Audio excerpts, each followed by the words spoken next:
Hello, everybody. I'm Andy Signor. Welcome to Popcorn Planet, and I'm so excited to talk about Star Wars. Look, I'm not that excited. I should not lie like that. Star Wars is fine. Look, I'm not a huge Star Wars guy. I'm not one that just is like dying to see the rise of Skywalker. I thought Force Awakens was an interesting start, and then I thought Last Jedi didn't really go anywhere that interesting. And I think J.J. Abrams has a lot at stake with this last one, so I'm intrigued. Of course, I'm going to see it, but it's not one I'm like counting the minutes for. I was counting the minutes for Endgame. That's a finale. I was like, yes, let's see how this goes.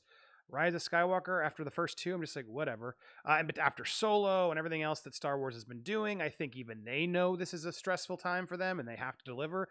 Their shows on Disney Plus, I think Jon Favreau he'll win that one. I think that's going to be a fun show. So look, Star Wars is far from dead, but there's a new trilogy. There's several new trilogies in the works, and we finally got some new information about them. And I wanted to talk about with them both with you because Rian Johnson's out talking Knives Out, which is coming out soon, actually in I think a week or two. And he was seen here speaking to the Observer, talking about his freedom of the Star Wars trilogy. And he was quoted to say, I think that the fun and challenging part of it is to dive in, figure out what's exciting, and then figure out what's it's going to be, he said. We're doing something that steps beyond the legacy characters. What does that look like? To me, the blue sky element of it is what's most striking about it. Duh. I know the way that I'm coming at it, and what's fun about it for everyone in Lucasfilm is figuring out what's the next step. It really makes you think and figure out what the essence of Star Wars is for me and what that will look like moving forward. Now, look, there's a lot to unpack there because he doesn't really say anything. He's very clear about it. It's the most fascinating thing is where do we go? No, duh. But what he is slightly revealing is he says, beyond what's the next step, well, you figure out what the essence of Star Wars is for me. This is a very personal statement that he's making. What's the most personal part for him? Now, I do think Rian Johnson's a Star Wars fan, and I do think he tried to make it Last Jedi his own. I also think he tried to go outside the box and create some new things and not keep relying on the nostalgia. But I think he fumbled a little bit there, and it didn't work for me as well. And I think he didn't go as I wish Rey or Kylo or Rey would have just gone against character and gone to the dark side or the light side. That would have been more interesting to me. And it sort of just felt half-assed. And the Luke Skywalker ending, while I enjoyed it in the theaters, it doesn't make much sense. And anyway, my point is that I get why it's polarizing for a lot of people. Not nostalgic enough for some, too original for others. It's a hard nut to crack. So I'm excited about this idea of a new trilogy from Rian Johnson, to be honest. I like to go somewhere else, but I'm not sold on his version yet. One Star Wars film doesn't do enough, and that one did not make enough fans excited. So this idea that it's what Star Wars' essence is to him is a little scary. And it's not just him we're getting Star Wars films with. It's also these two guys. You remember them. Everybody loves these two Game of Thrones guys who are man, they were riding high and they fell as fast as possible. And I don't know if I think we're being a little unfair to them. They did a lot of really great television.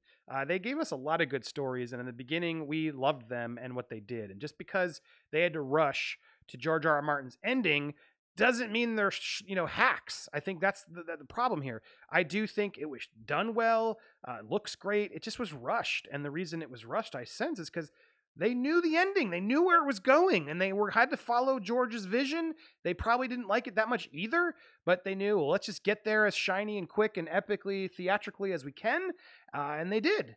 They followed the rules of what he says George R. is still going to do. So, look, it didn't work in Game of Thrones. Can they do it in Star Wars? But what's more fascinating is not just can they do it with Star Wars, but they made this huge deal with Netflix.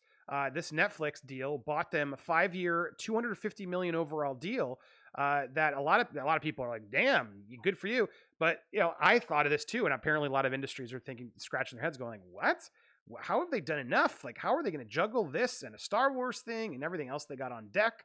Shonda Rhimes, Ryan Murphy, Greg Berlanti, these are TV people who've made tons of successful shows, not just Game of Thrones.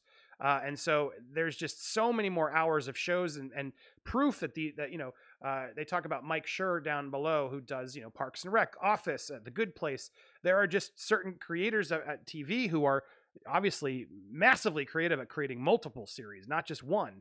And DB and Benioff are just Game of Thrones guys. So I get why they did a Star Wars film. I think that's sort of an exciting step for them, and I see why they'd want to do that. But how are they going to juggle all this? And so this was an interesting article that the Hollywood Reporter put out.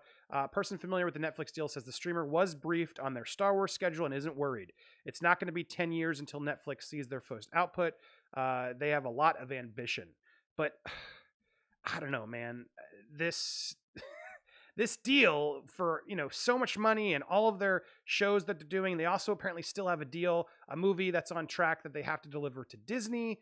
How do you deliver all this and deliver it well is the big question mark that I think a lot of people are having. And I think there's a lot of industry people here who are genuinely skeptical. It's not about ambition. It's just about how do you keep making such original stories that are worthy. And now they're responsible for a Star Wars film, and that's a little scary. It says here specifically regarding Star Wars that they are committed to penning at least one of the films. The original deal was to write all three. It's unclear if the duo, who also have another feature for Fox Disney carved out, will do more than just write for Star Wars. So here's where we are in Star Wars. We don't really know where we are in Star Wars. We know that there's 2 new trilogies, one from Rian Johnson, who's saying he wants the essence of what Star Wars is to him. And then there's Game of Thrones, who now are like making multiple deals, taking as much money as they can while they still can, because if their next show is a flop, they're in trouble. But they have Star Wars on deck. They just made this huge Netflix deal, and now they're saying, well, they might just write one Star Wars. Is that a Disney request? Is that their request?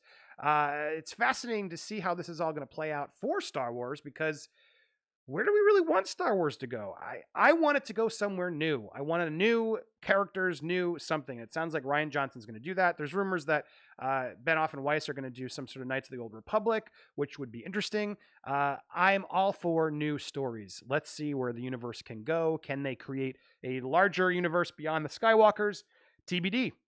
What do you guys think? Are you nervous? Do you trust Rian Johnson? Do you trust his essence? Is his essence of Star Wars your essence of Star Wars? And do you think that Benioff and Weiss are a little too now have too much on the plate? Are they going to be able to deliver something as epic as what a new Star Wars trilogy should get? Which is someone who's going to, I think, a fan who's going to be dedicated the last several years, like Cameron's doing on Avatar, which, God, I wish he was doing it on something else. But at least I got to give him credit that he's shut off all other things to just promise and deliver Avatar. So that doesn't get any ballsier than that to deliver that. And that's the kind of attitude I want on my Star Wars. And so far, I don't know if Benioff and Weiss are giving me that much energy when they're signing up $250 $1 million Netflix first look deals. So Star Wars, man, come on. What's going on? I'm a little nervous. Are you nervous? Tell me in your comments below what you think. Let's hope the ship gets steered right, because, look, there should be more Star Wars. It just didn't need to come out 2 movies a year. Spread them out so we get excited when another one comes out. That's the key to these franchises. You can't just keep... Even Marvel's got like 10, 15 movies over the course of 2 years and shows and stuff.